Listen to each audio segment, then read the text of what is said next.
Selamat datang di channel Bongkar Lensa Misteri. Jangan lupa like, komen, dan subscribe, biar tetap semangat dalam bercerita. Kalau boleh tahu kalian dari mana saja bisa komen di bawah, siapa tahu kita satu kota atau malah tetangga. Yuk mari kita mulai ceritanya. Malam itu kota seakan ditelan oleh kabut tipis yang membawa aroma tanah basah. Jarum jam di dashboard mobil Aris menunjukkan pukul 2 pagi lewat 15 menit. Aris menyandarkan kepalanya ke sandaran jok yang terasa keras. Matanya perih karena terus-menerus menatap layar monitor kantor selama 14 jam terakhir. Sebagai seorang perantau yang baru 3 bulan tinggal di kota ini, Aris belum sepenuhnya hafal jalanan tikus yang ia lalui demi menghindari perbaikan jalan utama. Jalanan pinggiran ini sangat sepi, hanya ada deretan pohon angsana yang dahan-dahannya meliuk ditiup angin malam. Tampak seperti tangan-tangan raksasa yang mencoba menggapai mobilnya. Perut Aris berbunyi nyaring, sebuah protes alami karena sejak makan siang tadi ia hanya sempat menenggak kopi hitam dan sepotong roti sisa kemarin. Rasa lapar itu mulai berubah menjadi nyeri yang menusuk ke ulu hati. Aris memelankan laju kendaraannya, berharap menemukan satu saja warung kopi atau penjual nasi goreng yang masih terjaga. Namun, di sepanjang jalan ini, semua pintu ruko sudah tertutup rapat dengan gembok besar yang berkarat. Lampu jalan banyak yang mati, membuat suasana semakin mencekam dan asing. Tepat saat Aris berpikir untuk menyerah dan menahan lapar sampai pagi, matanya menangkap sebuah cahaya kuning yang hangat di tikungan jalan yang rimbun. Cahaya itu berasal dari sebuah warung tenda sederhana yang berdiri sendirian di bawah pohon beringin besar. Di depan tenda yang kainnya sudah tampak kusam dan kecoklatan itu, terpampang papan kayu kecil bertuliskan Warung Budarni. Tulisan itu dibuat dengan cat merah yang sudah mengelupas di beberapa bagian, memberikan kesan tua dan tidak terawat. Namun, yang membuat Aris benar-benar berhenti bukan hanya cahayanya, melainkan aromanya. Aroma masakan itu merambat masuk melalui ventilasi AC mobil Aris. Bau tumisan bawang merah, rempah yang tajam, dan kuah daging yang gurih seketika memenuhi rongga hidungnya. Air liur Aris menetes tanpa sadar. Rasanya seperti ditarik oleh kekuatan magnet yang tidak terlihat. Aris memarkirkan mobilnya di bahu jalan yang berbatu. Langkah kakinya terasa ringan saat mendekati warung itu, seolah rasa lelahnya hilang seketika hanya karena mencium bau makanannya. Saat Aris menyibak kain penutup warung, suasana di dalam terasa sangat kontras dengan dinginnya udara malam di luar. Udara di dalam warung terasa hangat dan lembab, dipenuhi uap masakan yang mengepul dari kuali-kuali besar di atas meja. Di balik meja saji, berdiri seorang wanita parubaya dengan pakaian kebaya lusuh berwarna hijau tua. Wanita itu adalah Budarni. Rambutnya disanggul sangat rapi tanpa ada sehelai pun yang keluar. Namun wajahnya terlihat sangat pucat, hampir seperti warna kertas yang sudah lama disimpan. Matanya sayu namun tetap memperhatikan setiap gerakan Aris dengan tajam. Budarni tidak mengucapkan sepatah kata pun saat Aris duduk di kursi kayu panjang yang terasa goyang. Wanita itu hanya memberikan senyuman tipis yang tidak sampai ke mata, lalu tangannya yang kurus dengan kuku-kuku bersih menunjuk ke deretan panci berisi berbagai macam masakan. Aris melihat sebuah piring berisi nasi putih yang mengepul indah. Di sampingnya terdapat mangkuk berisi gulai daging dengan kuah kental berwarna gelap. Aris mengangguk pelan sebagai tanda bahwa ia menginginkan menu itu. Dengan gerakan yang sangat lambat namun pasti, Budarni menuangkan kuah tersebut ke atas nasi. Suara kuah yang jatuh menyiram nasi terdengar begitu nyata di tengah keheningan warung. Aris mulai memperhatikan sekeliling sambil menunggu minumannya disiapkan. Ada 3 orang pelanggan lain yang sudah duduk lebih dulu. Di meja sebelah kiri, ada seorang pria tua mengenakan topi caping yang menutupi sebagian wajahnya. Di seberangnya, ada sepasang muda-mudi yang duduk bersisian. Keanehan mulai merayap di pikiran Aris. Ketiga orang itu makan dengan cara yang sangat tidak biasa. Mereka tidak bersuara, tidak ada obrolan, bahkan tidak ada suara denting sendok yang beradu dengan piring. Mereka menyuap makanan dengan gerakan yang sangat mekanis, seperti boneka yang digerakkan oleh benang tak terlihat. Wajah mereka tertunduk dalam, seolah makanan di piring adalah satu-satunya hal yang ada di dunia ini. Aris mencoba menyapa pria bertopi caping itu dengan sopan, sekadar basa-basi untuk mencairkan suasana yang kaku. Namun, pria itu sama sekali tidak menoleh. Ia tetap asyik dengan makanannya, menyuap daging besar-besar ke dalam mulutnya yang bergerak pelan. Aris merasa ada yang ganjil dengan tekstur kulit pria itu yang terlihat sangat kering dan berwarna keabu-abuan di bawah sinar lampu bohlam yang berayun-ayun ditiup angin. Rasa lapar yang luar biasa kembali menyerang Aris, memaksanya untuk segera menyuap makanan di depannya. Begitu sendok pertama masuk ke mulut, Aris memejamkan mata. Rasanya luar biasa enak. Dagingnya begitu lembut hingga lumat di lidah, sementara kuahnya memiliki rasa gurih yang sangat kompleks. Ada sedikit rasa manis, pedas, dan aroma melati yang samar namun menenangkan. Aris merasa seperti sedang menyantap hidangan raja-raja. Rasa sakit di ulu hatinya hilang, digantikan oleh sensasi hangat yang menjalar ke seluruh tubuh. Namun, semakin banyak Aris makan, semakin ia merasa dunianya menjadi sempit. Suara angin dari luar perlahan menghilang. Suara jangkrik yang tadi terdengar nyaring kini senyap. Aris hanya bisa mendengar detak jantungnya sendiri yang semakin cepat dan suara kunyahannya yang terdengar sangat keras di telinganya. Aris ingin berhenti sejenak untuk meminum air. Namun tangannya seolah memiliki keinginan sendiri untuk terus menyuap. Bu Darni mendekat ke meja Aris sambil membawa segelas air putih yang sangat jernih. Bu Darni meletakkan gelas itu tanpa suara benturan sedikitpun. Saat itulah Aris menyadari bahwa Bu Darni tidak memiliki bayangan di lantai warung yang hanya beralaskan tanah itu. Bohlam lampu di atas mereka bergoyang hebat, menciptakan bayangan yang menari-nari di dinding tenda, namun di bawah kaki Bu Darni, semuanya gelap rata. Aris ingin berteriak atau berdiri, namun badannya terasa sangat berat, seolah kursi kayu itu telah menyatu dengan kulitnya. Suara Bu Darni akhirnya terdengar, lirih seperti gesekan amplas di atas kayu. Ia mengatakan bahwa pelanggan yang datang di jam seperti ini adalah pelanggan yang memang sudah terpilih. Aris menatap mata Bu Darni dan melihat pantulan dirinya di pupil mata wanita itu. Namun dalam pantulan itu, wajah Aris terlihat sangat tua dan keriput. Ketakutan mulai menguasai dirinya, namun air jernih yang diberikan Bu Darni terlihat begitu menggoda. Setelah meminum air itu sampai habis, kepala Aris terasa berputar hebat.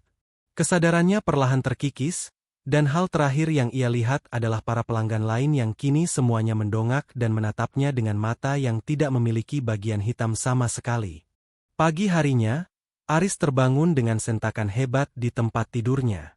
Napasnya tersengal-sengal dan keringat dingin membasahi seluruh tubuhnya. Ia segera memeriksa pakaiannya dan terkejut melihat bahwa ia masih mengenakan baju kantor yang sama dengan semalam. Ia tidak ingat bagaimana caranya ia bisa sampai di kamar kos, memarkir mobil, atau bahkan mengunci pintu kamar. Ingatannya berhenti total setelah meminum air jernih di warung Bu Darni. Aris bangkit menuju cermin di kamar mandi. Ia membasuh wajahnya dengan air dingin, namun saat ia mendongak menatap cermin, ia tertegun. Lingkaran hitam di bawah matanya terlihat sangat jelas, seolah ia tidak tidur selama berhari-hari. Kulitnya juga tampak pucat dan kusam. Yang paling aneh adalah rasa kenyang yang masih terasa di perutnya. Biasanya, setelah tidur berjam-jam, perut akan terasa kosong, namun Aris merasa seolah baru saja menyelesaikan makan besar beberapa menit yang lalu. Ada rasa gurih yang masih tertinggal di pangkal lidahnya. Sebuah rasa yang membuatnya merindukan masakan Bu Darni lagi. Sepanjang hari di kantor, Aris tidak bisa konsentrasi. Laporan yang biasanya ia selesaikan dengan cepat kini terbengkalai. Pikirannya terus melayang kembali ke warung di bawah pohon beringin itu. Aroma kuah gulai yang gelap dan kental itu seolah-olah menghantui setiap embusan napasnya. Rekan kerja Aris, seorang pria bernama Doni, sempat menegurnya karena Aris terlihat terus-menerus melamun sambil membasahi bibirnya sendiri. Doni bertanya apakah Aris sakit karena wajahnya terlihat sangat tidak sehat. Namun Aris hanya menggeleng dan menjawab bahwa ia hanya kurang tidur. Ketagihan itu mulai berubah menjadi sesuatu yang menyiksa. Aris mencoba makan siang di kantin kantor, namun makanan yang biasanya ia sukai sekarang terasa hambar, hampir seperti memakan tumpukan kertas basah. Tidak ada rasa, tidak ada aroma. Lidahnya hanya menginginkan masakan Bu Darni. Rasa haus yang luar biasa juga mulai menyerang, namun air mineral biasa tidak mampu meredakannya. Aris merasa ada sesuatu yang merayap di dalam perutnya, sesuatu yang hanya bisa ditenangkan oleh kuah hitam milik Bu Darni. Sore harinya, saat matahari mulai tenggelam, Aris memutuskan untuk kembali ke tempat itu. Ia tahu ada yang salah, namun keinginan tubuhnya jauh lebih kuat daripada akal sehatnya. Ia memacu mobilnya kembali ke jalan pinggiran yang sepi itu. Kali ini ia sampai saat hari baru saja gelap, sekitar pukul 8 malam. Dari kejauhan, ia melihat warung itu belum buka. Tenda kainnya masih tertutup rapat dan tidak ada cahaya lampu kuning yang terpancar. Aris memarkir mobilnya agak jauh agar tidak menarik perhatian. Ia turun dan berjalan mengendap-endap melalui semak-semak di belakang warung. Rasa penasarannya memuncak. Ia ingin tahu dari mana asal rasa nikmat yang tidak wajar itu. Ia mendekati bagian belakang warung yang berfungsi sebagai dapur. Di sana hanya ada sebuah dinding bambu yang memiliki banyak celah. Dari celah itu, Aris bisa melihat ke dalam. Dapur itu sangat remang-remang, hanya diterangi oleh bara api yang menyala kemerahan di bawah sebuah kuali tembaga raksasa. Bu Darni berdiri di depan kuali itu sendirian. Ia tidak lagi memakai kebaya hijaunya, melainkan hanya kain jarik yang melilit tubuhnya hingga dada. Kulit punggungnya terlihat penuh dengan guratan-guratan hitam yang tampak seperti pembuluh darah yang menonjol keluar. Aris menahan napas saat melihat apa yang sedang dilakukan Bu Darni. Bu Darni sedang mengaduk isi kuali itu dengan sepotong tulang besar yang panjang. Kuah di dalamnya berwarna hitam pekat, lebih gelap dari malam di luar. Dari dalam kuali, muncul uap yang membawa aroma melati yang sangat menyengat, bercampur dengan bau sesuatu yang busuk, seperti daging yang dibiarkan diterik matahari selama berhari-hari. Namun, di tengah bau busuk itu, aroma kelezatan yang dulu ia rasakan tetap muncul, menciptakan kontradiksi yang memualkan sekaligus menggoda. Tiba-tiba, Bu Darni berhenti mengaduk. Ia mengambil sebuah bungkusan kecil dari atas meja bambu di sampingnya. Bungkusan itu dibalut kain putih yang kusam dan diikat dengan tali pocong di kedua ujungnya. Aris membelalakan mata saat melihat ada tetesan darah segar yang merembes keluar dari kain putih itu. Bu Darni mulai bergumam, suaranya bukan lagi suara manusia, melainkan suara serak yang berat dan berlapis-lapis, seolah ada banyak orang yang bicara secara bersamaan dari dalam tenggorokannya. Ia melemparkan bungkusan itu ke dalam kuali. Seketika, kuah hitam itu bergejolak hebat, meletup-letup seperti air mendidih yang marah. Api di bawah kuali yang tadinya merah berubah menjadi biru pekat. Bau busuk itu tiba-tiba menghilang sepenuhnya, digantikan oleh aroma makanan yang paling harum yang pernah Aris bayangkan. Aris merasa air liurnya membanjiri mulutnya kembali. Keinginan untuk masuk dan memakan isi kuali itu hampir membuatnya lupa bahwa ia sedang bersembunyi. Namun, penglihatan Aris kemudian menangkap sesuatu yang lebih mengerikan di sudut dapur. Di sana, di atas tanah, bertumpuk piring-piring bekas pelanggan semalam. Di atas piring-piring itu bukan lagi sisa nasi atau tulang hewan, melainkan potongan-potongan benda yang menyerupai rambut manusia dan kuku-kuku yang patah. Aris tersadar bahwa apa yang ia makan semalam mungkin bukanlah daging sapi atau kambing. Saat Aris mencoba mundur untuk pergi, kakinya tidak sengaja menyenggol sebuah kaleng bekas yang tergeletak di tanah. Suara dentang logam itu terdengar sangat nyaring di tengah kesunyian hutan. Bu Darni seketika menghentikan kegiatannya. Kepalanya yang tadinya menghadap ke kuali, tiba-tiba berputar 180 derajat ke arah celah dinding bambu tempat Aris mengintip. Tubuhnya tidak bergerak sedikit pun, hanya kepalanya yang berputar dengan suara tulang leher yang berderak keras. Mata Bu Darni yang tadinya sayu kini terbuka lebar, menampakkan pupil yang mengecil seperti mata kucing di kegelapan. Ia menyeringai, memperlihatkan deretan gigi yang semuanya runcing dan berwarna hitam. Aris tidak menunggu lebih lama lagi. Ia berbalik dan berlari sekuat tenaga menembus semak berduri. Ia tidak peduli lagi dengan rasa lapar atau ketagihannya. Yang ada di pikirannya hanyalah bagaimana caranya keluar dari hutan itu hidup-hidup. Sesampainya di mobil, Aris segera mengunci semua pintu. Ia menyalakan mesin dengan tangan yang gemetar hebat. Saat ia mulai menjalankan mobilnya, ia melirik ke arah kaca spion tengah. Di sana, di jok belakang, ia mencium aroma melati yang sangat kuat. Melalui pantulan kaca, ia melihat sekelebat bayangan hitam yang duduk diam, seolah-olah ia telah membawa sesuatu pulang bersamanya dari warung itu. Aris memacu mobilnya dengan kecepatan tinggi, namun aroma masakan Bu Darni seolah sudah menyatu dengan aliran darahnya. Tidak peduli seberapa jauh ia melarikan diri. Pagi hari setelah kejadian di dapur belakang warung itu, Aris merasa seperti mayat yang dipaksa berjalan.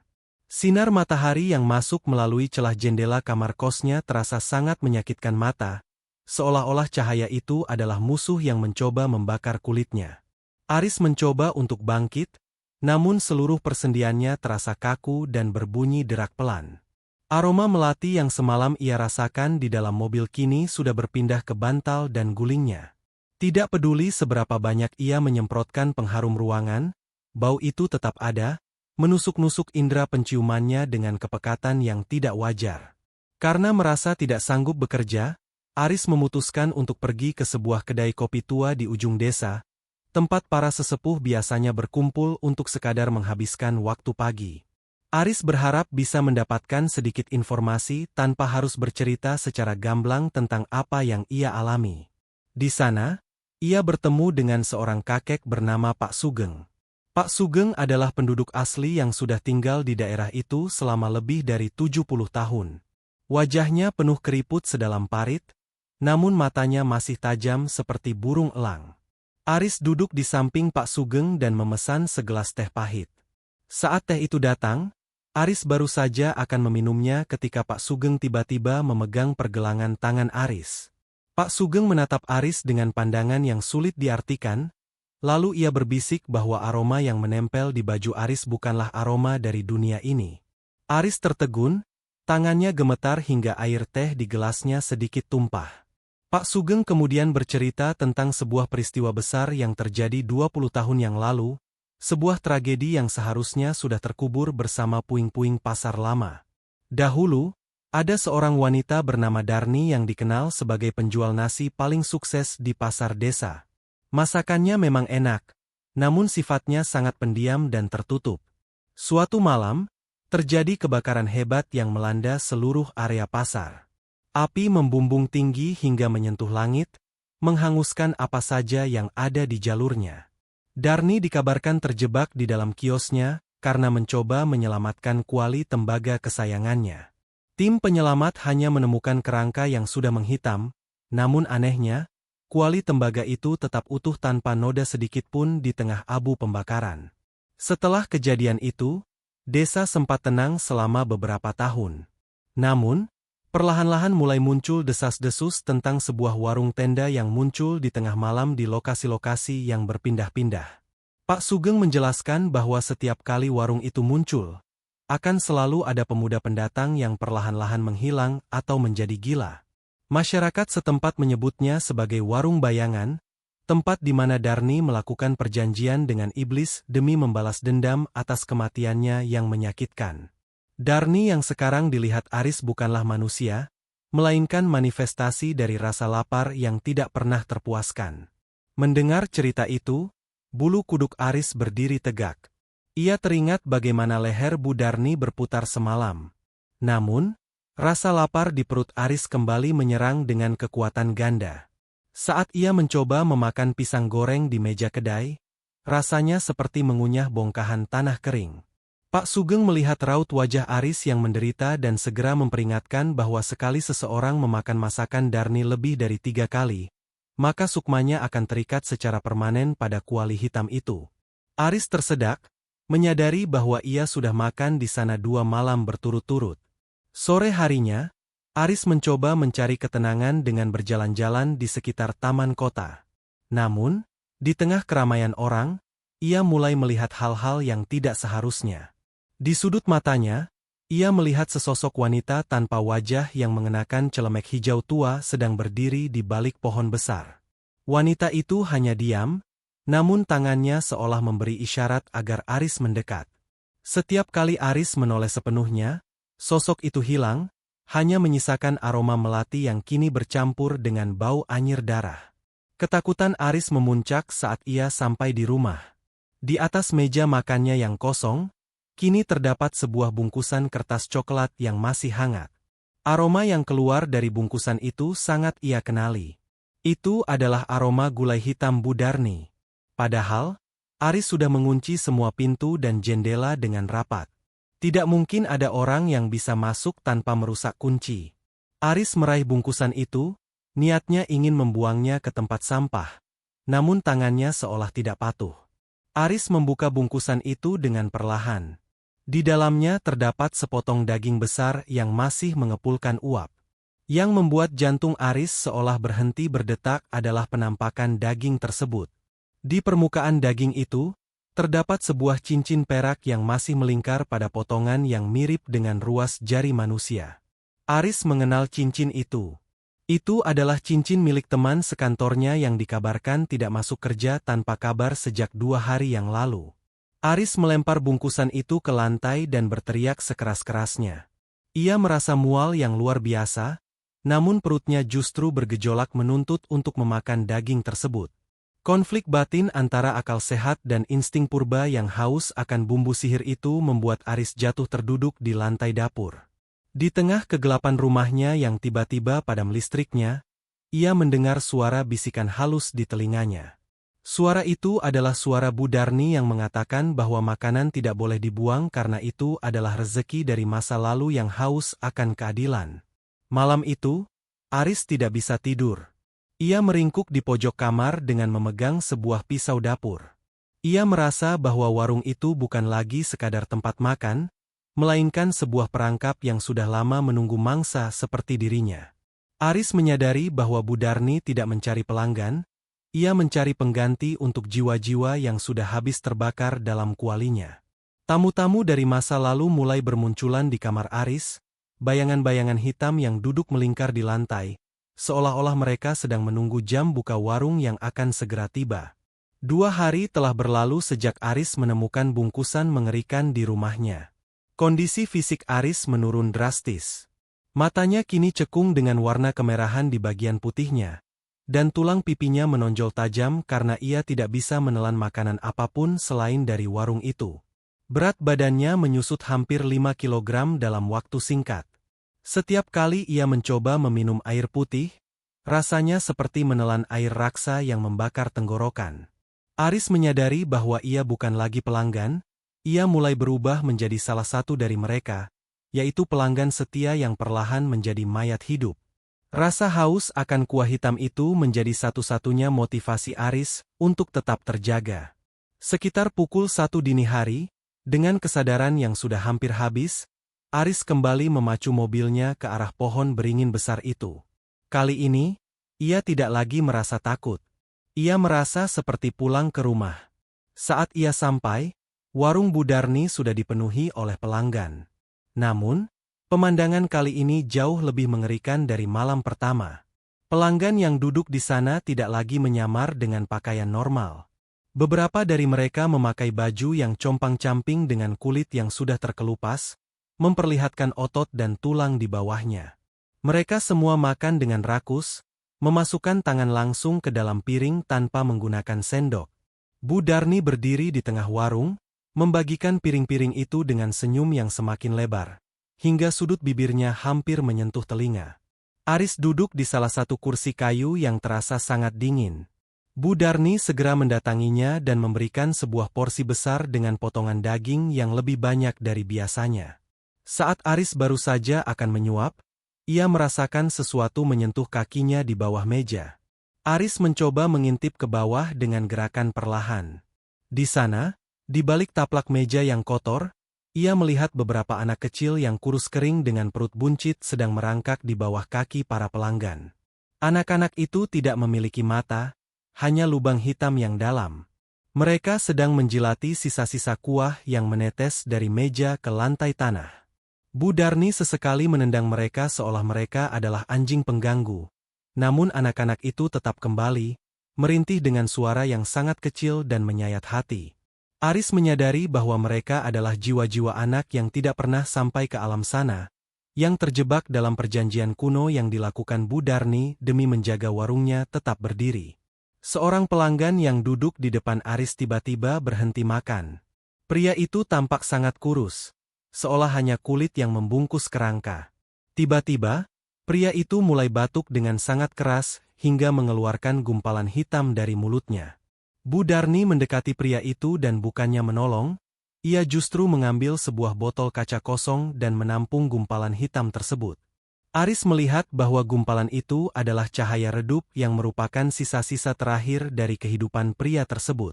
Setelah cahaya itu diambil, pria itu jatuh tersungkur ke lantai dan seketika berubah menjadi abu yang ditiup angin malam.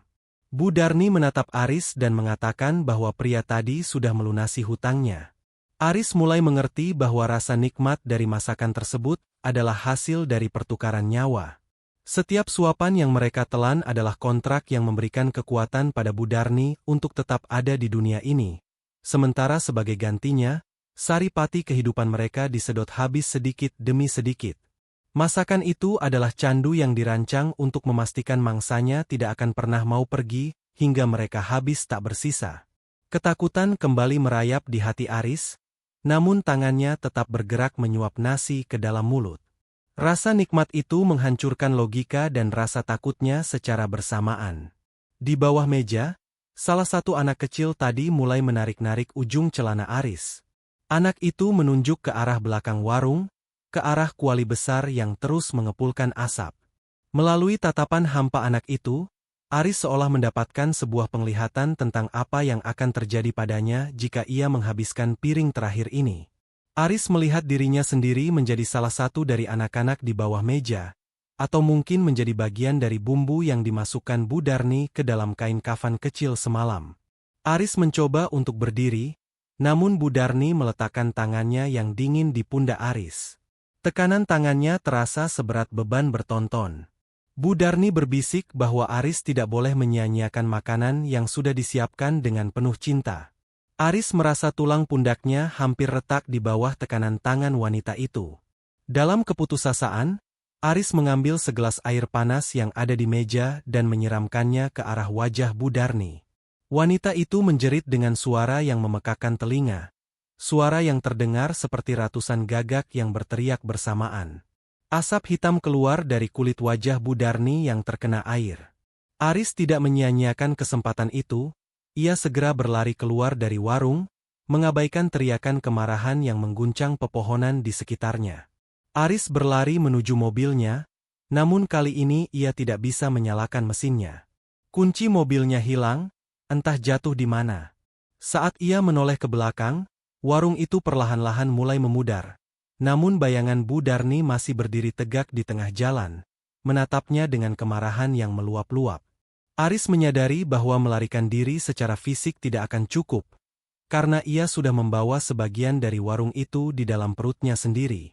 Perjanjian di bawah meja itu baru saja dimulai, dan Aris harus mencari cara untuk memuntahkan semua yang telah ia makan sebelum fajar tiba, atau ia akan selamanya menjadi bagian dari menu spesial Bu Darni. Malam Jumat Kliwon tiba dengan atmosfer yang jauh lebih berat dari malam-malam sebelumnya. Langit di atas kota seolah tertutup oleh selimut hitam yang pekat, tanpa ada satupun bintang yang berani menampakkan diri. Angin berhembus kencang, membawa aroma tanah makam yang basah ke seluruh penjuru lingkungan tempat Aris tinggal. Sejak kejadian penyiraman air panas itu, Aris merasa dirinya sedang diburu. Setiap sudut matanya selalu menangkap bayangan yang bergerak cepat, dan telinganya terus-menerus mendengar suara gemericik air mendidih meskipun ia sedang berada di dalam kamar yang kering. Aris mencoba bertahan di dalam kamar kosnya yang kini terasa seperti penjara. Ia telah membarikade pintu dengan lemari baju, dan menutupi semua celah jendela dengan kain hitam. Namun, rasa lapar itu kembali datang dengan intensitas yang tidak masuk akal. Perutnya tidak sekadar berbunyi, tapi terasa seperti ada ribuan ulat yang menggeliat di dalam lambungnya, mencoba mencari jalan keluar. Keringat dingin mengucur deras di keningnya. Aris menyadari bahwa tubuhnya bukan lagi miliknya sendiri. Tubuh itu telah menjadi budak dari bumbu-bumbu hitam Bu Darni. Sekitar tengah malam, aroma yang sangat spesifik mulai merembes masuk melalui ventilasi udara. Itu bukan aroma gulai biasa. Baunya lebih tajam, lebih manis, dan memiliki daya pikat yang hampir mustahil untuk ditolak. Aroma itu adalah panggilan. Aris merasa kakinya bergerak sendiri, mendorong lemari yang menghalangi pintu dengan kekuatan yang tidak pernah ia miliki sebelumnya. Dengan kesadaran yang terombang-ambing, Aris kembali menghidupkan mobilnya yang secara ajaib kunci-kuncinya sudah tergeletak kembali di atas meja rias. Jalanan menuju warung Bu Darni malam ini terlihat sangat berbeda. Pohon-pohon di sepanjang jalan tampak membungkuk, seolah memberikan hormat pada sesuatu yang lewat. Saat Aris sampai, warung itu tidak lagi tampak kumuh. Tenda kainnya terlihat baru dan berwarna merah darah, diterangi oleh puluhan lilin kecil yang tertancap di tanah. Bu Darni berdiri di depan meja saji dengan pakaian kebaya sutra berwarna hitam mengkilap. Wajahnya yang sempat melepuh karena siraman air panas kini tampak kembali mulus, bahkan terlihat jauh lebih muda dengan rona merah di pipinya. Malam ini adalah malam menu spesial, begitu bisik para pelanggan lain yang sudah mengantre dengan tertib. Aris berdiri di barisan paling belakang, merasa jantungnya berdegup kencang.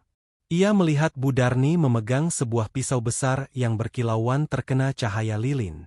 Di atas meja saji, terdapat sebuah nampan perak besar yang ditutupi kain putih. Saat giliran Aris tiba, Bu Darni menatapnya dengan pandangan penuh kemenangan. Ia membuka kain penutup nampan itu dengan gerakan perlahan yang dramatis. Aris hampir muntah saat melihat isi nampan tersebut. Di sana tersaji potongan daging yang dimasak dengan bumbu merah pekat, namun bentuknya masih sangat mengenali. Di salah satu potongan lengan yang sudah terpanggang, Aris melihat sebuah tanda lahir berbentuk bulan sabit dan sebuah tato kecil bertuliskan nama seorang wanita. Itu adalah tato milik Budi, teman akrab Aris yang sudah hilang selama hampir seminggu. Rasa mual dan ngeri menghantam Aris, namun di saat yang sama, aroma dari daging itu justru membuat perutnya bergejolak penuh gairah. Bu Darni mengambil sepotong daging itu dan meletakkannya di atas piring Aris. Ia berkata bahwa seorang teman yang baik adalah dia yang bisa menyatu dengan sahabatnya, memberikan kekuatan melalui darah dan dagingnya. Aris mencoba menolak piring itu, namun tangannya bergetar hebat. Pelanggan di belakangnya mulai mendorong, mendesak Aris untuk segera makan. Suasana warung menjadi sangat bising dengan suara gumaman doa-doa gelap yang diucapkan secara serentak oleh semua orang yang hadir. Tanpa bisa dikendalikan, Aris mengambil potongan daging itu dengan tangannya. Saat ia menyuapnya, tangisan batinnya pecah, namun lidahnya justru merasakan kelezatan yang tiada tara. Setiap kunyahan terasa seperti pengkhianatan terbesar dalam hidupnya, namun tubuhnya merasa sangat puas. Aris merasa ada aliran kekuatan baru yang masuk ke dalam tubuhnya, sebuah kekuatan yang terasa dingin dan jahat. Ia mulai bisa merasakan ingatan-ingatan Budi yang masuk ke dalam pikirannya, teriakan terakhir Budi saat berada di dapur belakang warung ini, dan rasa takut yang mendalam sebelum nyawanya dicabut. Tiba-tiba, lilin-lilin di sekitar warung padam secara serentak. Kegelapan total menyelimuti tempat itu. Dalam kegelapan, Aris mendengar suara Budi yang memanggil namanya dari arah kuali besar. Suara itu terdengar sangat menderita, meminta tolong agar Aris tidak menelan habis jiwanya. Namun, Bu Darni tertawa dengan suara yang melengking tinggi, menutupi suara rintihan itu. Aris tersedak, ia mencoba mengeluarkan kembali apa yang sudah ia makan. Namun makanan itu seolah sudah mencair dan menyerap ke dalam pori-pori lambungnya. Malam Jumat Kliwon itu menjadi puncak dari transformasi Aris. Ia tidak lagi melihat dirinya sebagai manusia yang terjebak, melainkan mulai merasa menjadi bagian dari ekosistem gelap Bu Darni. Saat ia berjalan kembali ke mobilnya, ia tidak lagi merasa berat atau lelah. Langkahnya terasa ringan, seolah ia tidak lagi menginjak bumi. Namun, saat ia melihat bayangannya sendiri di kap mobil melalui cahaya bulan yang muncul sekilas, Aris berteriak dalam diam. Bayangannya tidak lagi memiliki kepala manusia, melainkan bentuk gumpalan daging hitam yang terus berdenyut. Setelah malam Jumat Kliwon yang mengerikan itu, kehidupan Aris berubah menjadi sebuah simulasi yang menakutkan. Ia tidak lagi pergi ke kantor. Dunianya kini hanya sebatas kamar kos yang pengap dan jalanan menuju warung Bu Darni. Namun, ada satu kemampuan baru yang Aris miliki, sebuah kemampuan yang ia harap tidak pernah ia dapatkan. Aris mulai bisa melihat hal-hal yang tersembunyi di balik tirai realitas. Ia mulai bisa melihat pelayan-pelayan Bu Darni yang sebenarnya. Di dalam kamar kosnya, Aris tidak pernah benar-benar sendirian. Di setiap sudut ruangan yang gelap, selalu ada sosok hitam tinggi yang berdiri diam. Sosok itu tidak memiliki wajah, hanya tubuh yang panjang dengan tangan yang menjuntai hingga ke lantai. Mereka adalah pengumpul sisa-sisa energi. Aris menamakan mereka sebagai para penunggu sudut. Setiap kali Aris merasa sedih, takut, atau marah, sosok-sosok itu akan bergerak mendekat dan seolah menghisap emosi tersebut dari udara. Suatu sore, Aris memberanikan diri untuk keluar rumah tanpa tujuan menuju warung. Ia ingin mencoba makan di sebuah restoran cepat saji yang ramai dengan orang-orang normal, berharap keramaian bisa mengusir bayangan-bayangan itu. Namun, pemandangan yang ia lihat justru jauh lebih buruk. Di restoran yang terang benderang itu, Aris melihat bahwa hampir setiap orang yang sedang makan diikuti oleh sosok-sosok pelayan gelap yang sama. Sosok-sosok itu berdiri di belakang kursi para pelanggan, memegang pundak mereka dengan jari-jari panjang yang transparan. Aris menyadari sebuah kebenaran yang mengerikan bahwa Bu Darni tidak bekerja sendirian dan warungnya hanyalah salah satu dari sekian banyak gerbang di dunia ini. Namun, warung Bu Darni adalah yang paling ganas karena ia menawarkan daging dan jiwa secara langsung. Aris melihat seorang wanita muda yang sedang makan burger dengan lahap. Di belakang wanita itu, sesosok bayangan sedang menjulurkan lidahnya yang panjang, ikut menjilat makanan tersebut sebelum masuk ke mulut si wanita. Setiap sari pati kehidupan wanita itu ditarik keluar melalui napasnya dan ditampung oleh bayangan tersebut ke dalam sebuah kantong kecil yang terikat di pinggangnya. Aris segera lari keluar dari restoran itu karena merasa mual yang luar biasa.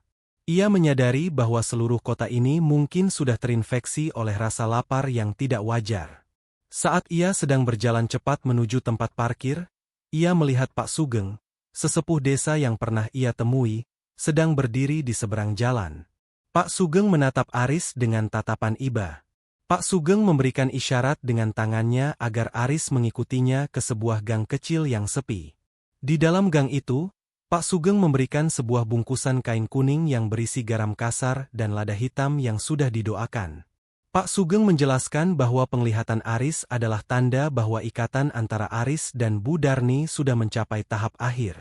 Jika Aris tidak segera bertindak, maka dalam 3 hari ke depan, tubuh Aris akan meledak dari dalam karena tidak kuat menampung semua jiwa yang ia makan. Pak Sugeng berbisik bahwa bayangan di sudut ruangan itu sebenarnya adalah calon pengganti tubuh Aris yang sedang menunggu waktu untuk masuk dan mengambil alih. Ketakutan Aris berubah menjadi keputusasaan yang dingin. Ia pulang ke rumah dan mencoba menggunakan garam dari Pak Sugeng untuk memagari tempat tidurnya. Namun, saat ia mulai menaburkan garam itu, sosok hitam di sudut kamarnya mulai berteriak. Suaranya tidak terdengar oleh telinga, tapi bergetar hebat di dalam tulang belakang Aris. Kamar itu berguncang hebat. Foto-foto di dinding jatuh dan pecah. Aroma melati yang biasanya menenangkan kini berubah menjadi sangat busuk, seperti bau kotoran yang dicampur belerang. Tiba-tiba, pintu kamarnya terbuka dengan sendirinya. Di sana, di ambang pintu, berdiri Bu Darni. Ia tidak tampak seperti wanita parubaya lagi. Tubuhnya terlihat sangat tinggi hingga kepalanya menyentuh langit-langit pintu. Kulitnya berwarna abu-abu dan matanya hanya berupa 2 lubang yang mengeluarkan asap hitam. Bu Darni tidak melangkah masuk, ia hanya menunjuk ke arah Aris dengan jarinya yang kuku-kukunya sudah terlepas. Ia berkata bahwa tidak ada gunanya melawan, karena Aris sudah menjadi bagian dari kualinya. Bu Darni menghilang dalam sekejap, namun bayangan di sudut ruangan kini sudah berpindah ke atas langit-langit, tepat di atas tempat tidur Aris. Bayangan itu mulai meneteskan cairan hitam yang kental ke arah wajah Aris. Cairan itu terasa sangat panas, membakar kulit wajah Aris seolah-olah itu adalah asam. Aris menyadari bahwa ia tidak bisa hanya bersembunyi. Ia harus kembali ke pusat kutukan itu, yaitu dapur belakang warung, dan menghancurkan kuali tembaga yang menjadi jangkar bagi semua kengerian ini. Malam itu, dengan wajah yang separuh menghitam karena tetesan cairan bayangan, Aris mengambil kunci mobilnya untuk terakhir kali. Ia membawa bungkusan kuning dari Pak Sugeng dan sebuah niat untuk mengakhiri semuanya. Meskipun ia tahu bahwa kemungkinan besar ia tidak akan pernah kembali sebagai manusia lagi. Bayangan di sudut ruangan kini mengikutinya, duduk di kursi penumpang, menunggu saat yang tepat untuk menelan sisa-sisa kesadaran Aris yang semakin menipis.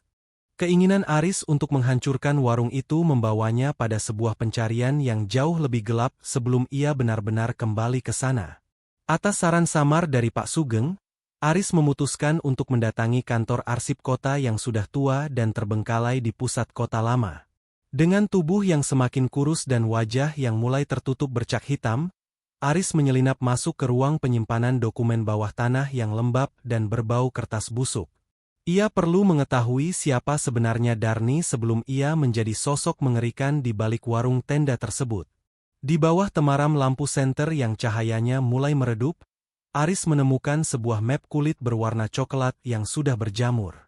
Di dalam map itu, terdapat catatan tanah dan silsilah keluarga yang berasal dari masa kolonial. Aris terkejut saat mengetahui bahwa lahan tempat pohon beringin besar itu berdiri, tempat warung Bu Darni selalu muncul, dulunya bukanlah pasar, melainkan sebuah pemakaman tanpa nisan bagi para pemberontak dan orang-orang yang dibuang oleh masyarakat. Nama Darni tercatat sebagai keturunan terakhir dari sebuah keluarga penjaga makam yang mempraktikkan ilmu kuno untuk bertahan hidup dari kelaparan panjang yang melanda desa tersebut berpuluh-puluh tahun silam. Darni bukan sekadar korban kebakaran, ia adalah pewaris tunggal dari sebuah sumpah berdarah yang menuntut tumbal setiap 20 tahun sekali untuk menjaga kecantikan dan kekuasaan keluarganya. Catatan itu menyebutkan bahwa keluarga Darni melakukan perjanjian dengan entitas yang disebut sebagai iblis kelaparan abadi. Entitas ini tidak meminta harta, melainkan meminta rasa syukur yang diputarbalikkan menjadi ketagihan. Aris membaca dengan tangan gemetar bahwa setiap orang yang makan di warung itu sebenarnya sedang memberikan izin bagi iblis tersebut untuk memanen silsilah keluarga mereka juga. Artinya, bukan hanya Aris yang terancam, tapi semua orang yang memiliki hubungan darah dengannya akan perlahan-lahan merasakan hampa yang sama, sebuah rasa lapar yang tidak akan pernah bisa dipuaskan oleh makanan duniawi. Silsilah itu menunjukkan bahwa Bu Darni sudah mengganti identitasnya berkali-kali selama 1 abad terakhir. Muncul sebagai sosok yang berbeda namun dengan menu yang tetap sama. Saat Aris sedang asyik membaca, suhu di ruangan bawah tanah itu turun secara drastis, hingga napas Aris mengeluarkan uap dingin. Suara tawa pelan terdengar dari balik deretan rak buku yang tinggi. Aris menoleh dan melihat bayangan Bu Darni yang terpantul di dinding. Namun bayangan itu tidak mengikuti gerakan tubuh siapapun. Bayangan itu bergerak sendiri, seolah-olah sedang menari di atas penderitaan Aris. Aris menyadari bahwa dengan mengetahui silsilah ini, ia telah mengaktifkan bagian dari kutukan yang lebih besar. Dokumen di tangannya tiba-tiba mengeluarkan darah segar yang merembes dari sela-sela kertas, membasahi tangannya dengan cairan yang hangat dan amis. Ketakutan itu hampir membuat Aris pingsan. Namun sebuah kesadaran muncul bahwa tanah tempat warung itu berdiri adalah kunci utamanya. Tanah itu adalah rahim bagi semua kekuatan Bu Darni. Aris teringat kata-kata Pak Sugeng tentang tanah pemakaman tanpa nisan. Jiwa-jiwa yang tidak tenang di bawah sana adalah bahan bakar bagi api biru di bawah kuali tembaga. Bu Darni bukan hanya memasak daging manusia, ia memasak penderitaan dari ribuan jiwa yang dilupakan oleh sejarah. Aris segera mengemasi dokumen-dokumen itu, bermaksud membawanya sebagai bukti atau petunjuk bagi Pak Sugeng. Namun saat ia berbalik, pintu keluar ruang arsip itu sudah menghilang, digantikan oleh dinding batu yang kasar dan mengeluarkan aroma masakan gulai yang sangat kuat. Aris terjebak di dalam labirin ingatan gelap Bu Darni. Ia melihat visi tentang masa lalu, tentang bagaimana Darni muda yang kelaparan harus memakan daging kerabatnya sendiri demi bertahan hidup di tengah peperangan. Rasa bersalah yang amat sangat itulah yang kemudian berubah menjadi kegilaan dan pemujaan terhadap iblis. Aris melihat bagaimana Darni membakar pasarnya sendiri sebagai upacara besar untuk mengubah dirinya menjadi entitas abadi. Visi itu begitu nyata hingga Aris merasa kulitnya ikut melepuh karena panas api imajiner tersebut. Di tengah visi itu, Bu Darni muncul dengan wujud aslinya. Seorang wanita tua dengan rambut putih panjang yang menjalar seperti akar pohon, menatap Aris dengan mata yang penuh dengan lubang belatung. Bu Darni berbisik bahwa silsilah ini sekarang adalah milik Aris juga. Aris merasa sebuah tanda lahir baru muncul di lengannya. Sebuah tanda yang sama dengan tato milik Budi yang ia makan malam sebelumnya. Aris menyadari bahwa ia sedang dipersiapkan untuk menjadi penjaga warung berikutnya. Seorang pelayan yang akan menggantikan tugas Bu Darni setelah siklus 20 tahun ini berakhir. Dengan sisa tenaga yang ada, Aris menghantamkan senternya ke arah dinding yang berbau masakan tersebut. Dinding itu hancur seperti lapisan tipis ilusi, dan Aris terjatuh kembali ke lantai ruang arsip yang nyata. Ia segera lari keluar, meninggalkan semua dokumen itu, menyadari bahwa waktu yang ia miliki sebelum transformasi total terjadi sudah sangat sedikit. Setelah pelariannya dari ruang arsip, Aris mengunci diri di dalam mobilnya di pinggir jalan tol yang ramai, berharap kebisingan kendaraan yang melintas bisa menjauhkannya dari bisikan-bisikan Bu Darni. Namun, jebakan yang sebenarnya bukan berada di tempat fisik, melainkan di dalam indera penciumannya. Aris menyadari bahwa aroma masakan warung itu kini tidak lagi datang dari luar, melainkan keluar dari pori-pori kulitnya sendiri. Setiap kali ia berkeringat, bau gurih gulai hitam itu memenuhi kabin mobil. Aris merasa seperti seekor hewan yang sedang membumbui dirinya sendiri sebelum disembelih. Sekitar pukul 10 malam, Aris merasakan sebuah tarikan yang sangat kuat di bagian dadanya. Seolah-olah ada seutas benang tak kasat mata yang ditarik dari arah hutan tempat pohon beringin itu berada. Ia mencoba melawan dengan memegang kemudi mobil kuat-kuat, namun tubuhnya mulai melakukan gerakan-gerakan spontan yang tidak bisa dikendalikan. Kakinya menginjak pedal gas, dan tangannya memutar setir menuju arah yang sangat ia hindari. Aris berteriak minta tolong, namun suaranya hanya bergema di dalam mobil yang tertutup rapat. Tidak ada orang yang mendengar, tidak ada orang yang peduli.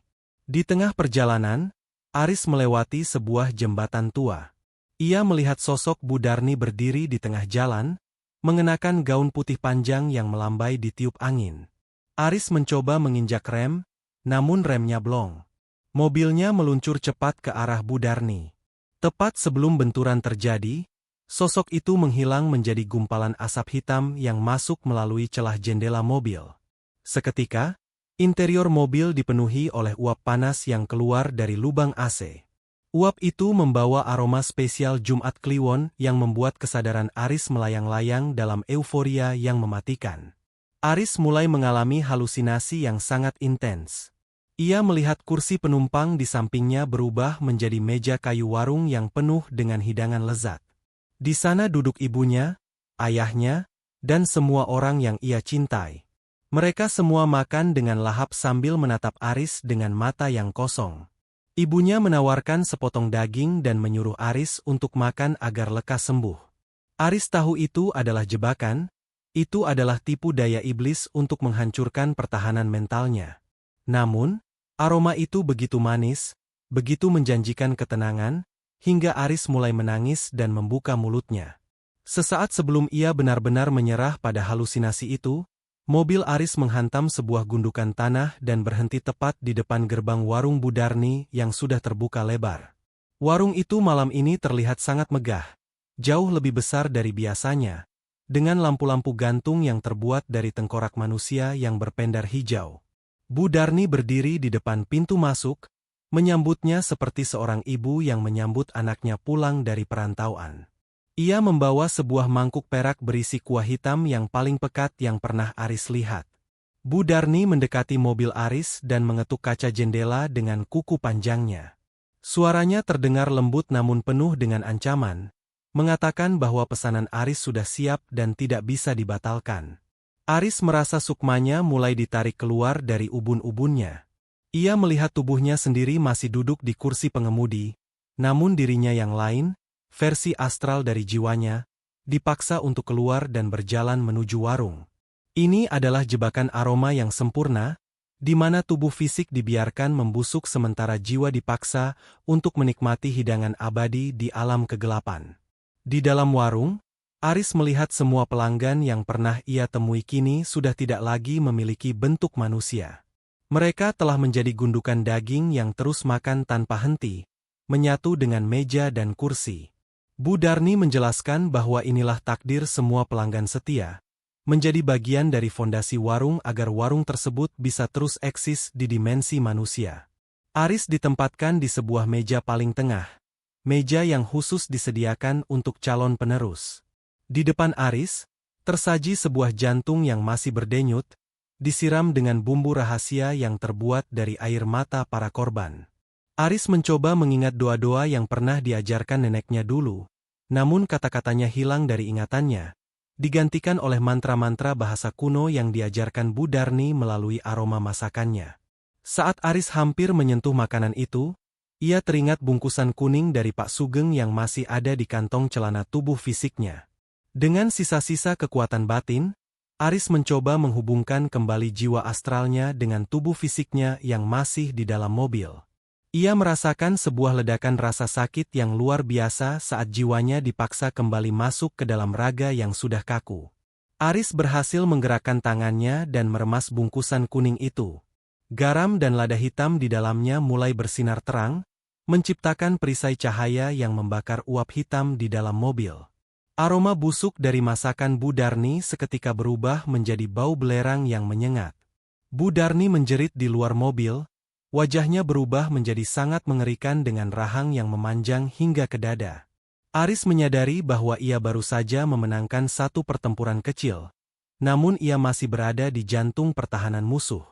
Ia harus segera bertindak sebelum aroma itu kembali menjeratnya dalam tidur panjang yang tak berujung.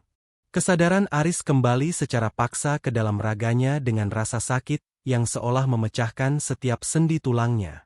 Namun, perisai cahaya dari garam Pak Sugeng hanya bertahan sesaat. Sebelum Aris sempat memutar kunci mobil untuk melarikan diri, tanah di bawah mobilnya seolah mencair dan berubah menjadi lumpur hitam yang pekat. Mobilnya perlahan-lahan amblas, tertelan ke dalam bumi.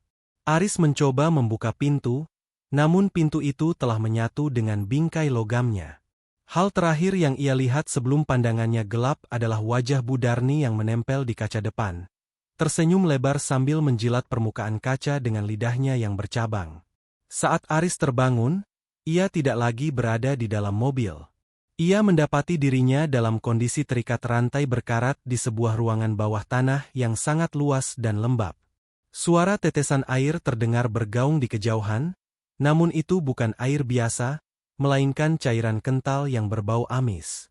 Ruangan ini adalah dapur yang sebenarnya, jantung dari seluruh kengerian warung Bu Darni. Di tengah ruangan, kuali tembaga raksasa yang pernah Aris lihat kini tampak jauh lebih besar, tertanam di dalam tanah yang terus berdenyut seperti jantung raksasa. Aris melihat proses pengolahan bahan baku yang akan membuat siapapun kehilangan akal sehatnya. Di sudut ruangan, terdapat deretan toples kaca setinggi manusia yang berisi kabut kelabu yang bergerak-gerak gelisah. Itu bukan asap, melainkan jiwa-jiwa manusia yang telah diekstrak dari tubuh mereka. Bu Darni berdiri di depan sebuah meja jagal yang terbuat dari batu nisan kuno. Di atas meja itu, sesosok tubuh yang sangat Aris kenal terbaring kaku. Itu adalah tubuh Aris sendiri. Aris menyadari bahwa yang sedang terikat rantai saat ini hanyalah sukmanya, sementara raga fisiknya sedang dipersiapkan untuk menjadi bahan utama menu penutup siklus 20 tahun. Bu Darni mulai bekerja dengan ketenangan seorang profesional. Ia mengambil sebuah pisau kecil yang terbuat dari tulang manusia dan mulai mengiris bagian dada raga Aris. Namun, yang keluar bukan hanya darah, melainkan memori-memori masa kecil Aris yang berwarna keemasan. Bu Darni mengambil memori itu dan memasukkannya ke dalam kuali sambil menggumamkan mantra. Ia menjelaskan bahwa bumbu yang membuat masakannya begitu nikmat adalah rasa bahagia dari para korbannya. Semakin bahagia memori yang diambil, semakin lezat rasa kuah hitam yang dihasilkan. Aris hanya bisa menyaksikan dengan penuh keputusasaan saat kenangan tentang ibunya, tentang cinta pertamanya, dan tentang impian-impiannya dilemparkan ke dalam kuali mendidih itu. Di tengah keputusasaan itu, Aris melihat sesuatu yang tertinggal di saku celana raga fisiknya. Bungkusan kain kuning dari Pak Sugeng ternyata masih ada di sana, terjepit di antara lipatan kain. Aris memusatkan seluruh sisa kehendaknya. Sebagai sukma yang terikat, ia harus mampu menggerakkan raga fisiknya meskipun hanya sejauh beberapa sentimeter. Aris mulai membayangkan bahwa ia kembali masuk ke dalam dagingnya sendiri. Rasa dingin dari pisau Budarni mulai terasa nyata, menyayat jiwanya. Namun, rasa sakit itu ia gunakan sebagai pemacu untuk meraih bungkusan kuning tersebut. Budarni terlalu asyik dengan ritualnya, hingga ia tidak menyadari jari-jari raga Aris mulai bergerak pelan. Aris berhasil menggenggam bungkusan kuning itu. Saat Budarni hendak mengambil jantung dari raga Aris meledakkan seluruh kekuatan batinnya dan merobek bungkusan kain kuning itu tepat di depan wajah Budarni. Garam suci dan lada hitam yang telah diberkati itu menyembur keluar seperti ledakan kembang api di dalam kegelapan. Budarni menjerit histeris saat matanya terkena butiran garam tersebut. Kulit wajahnya mulai melepuh dan mengeluarkan asap putih yang berbau suci. Rantai-rantai yang mengikat sukma Aris seketika hancur karena getaran energi tersebut.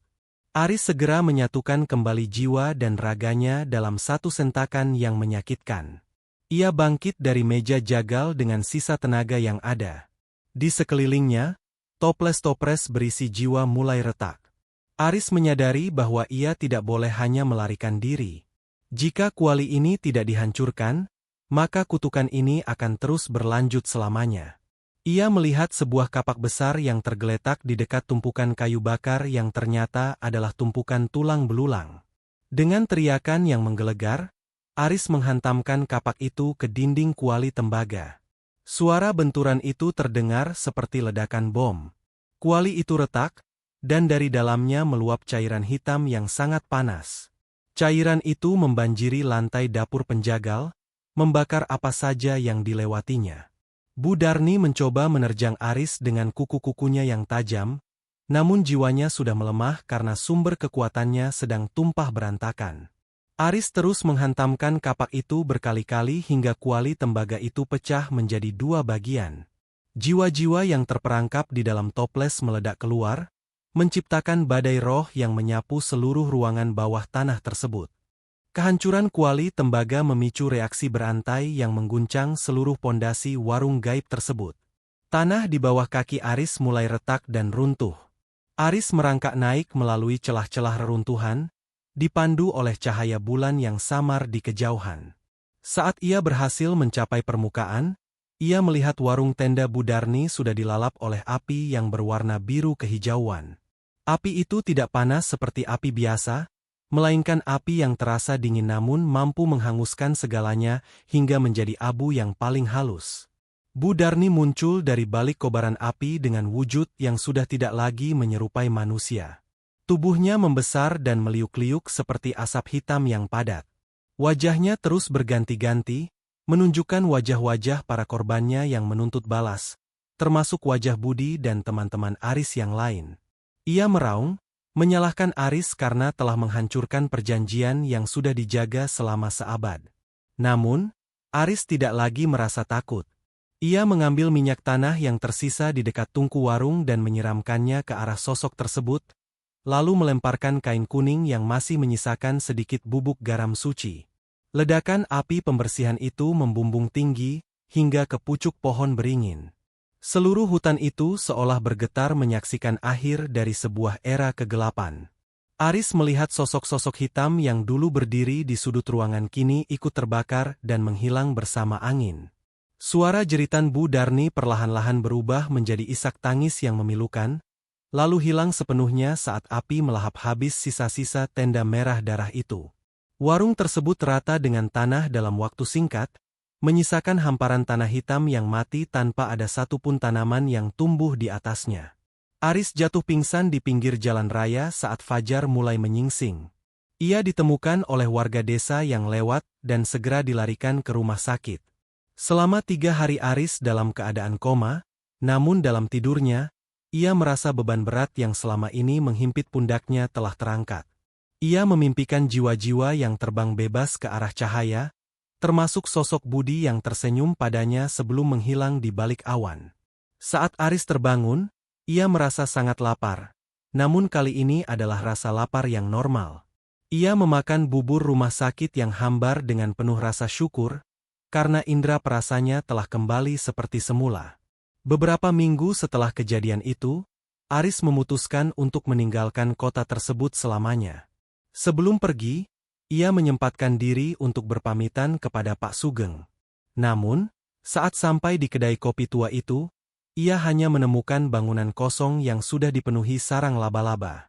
Penduduk sekitar mengatakan bahwa Pak Sugeng sudah meninggal dunia 10 tahun yang lalu.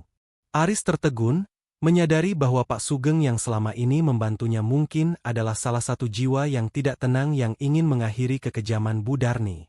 Aris meletakkan sisa garam suci di depan pintu kedai itu sebagai tanda penghormatan terakhirnya. Aris memacu mobilnya keluar dari perbatasan kota. Ia merasa telah menjadi orang yang berbeda, lebih menghargai setiap detik kehidupannya. Namun, saat ia berhenti di sebuah rest area di kota lain untuk beristirahat, ia mencium sesuatu yang membuatnya membeku. Dari sebuah warung makan kecil di pojok rest area, tercium aroma tumisan bumbu dan kuah gurih yang sangat familiar.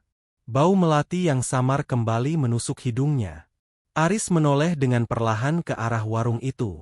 Warung itu memiliki nama yang berbeda, Warung Bu Asih, namun tendanya memiliki warna kain kusam yang sama. Aris melihat seorang wanita parubaya sedang berdiri di balik meja saji, membelakanginya. Saat wanita itu berbalik untuk melayani pelanggan, Aris menarik napas panjang. Wajahnya berbeda, namun senyuman tipis dan gerakan tangannya saat menuangkan kuah hitam ke atas nasi adalah gerakan yang sama persis dengan Bu Darni. Aris menyadari bahwa kegelapan tidak pernah benar-benar mati. Ia hanya berpindah tempat, mengganti kulit, dan menunggu pelanggan baru yang cukup lapar untuk menukarkan jiwa mereka demi sepiring kenikmatan semu. Aris segera masuk kembali ke mobilnya dan menginjak gas sedalam mungkin. Ia tidak akan pernah lagi berhenti di warung pinggir jalan saat tengah malam. Ia tahu bahwa di luar sana, di bawah cahaya temaram lampu jalan, kuali tembaga lain mungkin sedang mulai mendidih, siap menyambut mangsa berikutnya yang mencari rasa enak di tengah kesunyian malam yang mencekam. Kisah warung Bu Darni mungkin berakhir bagi Aris, namun bagi dunia, itu hanyalah awal dari menu baru yang sedang disiapkan oleh iblis kelaparan abadi.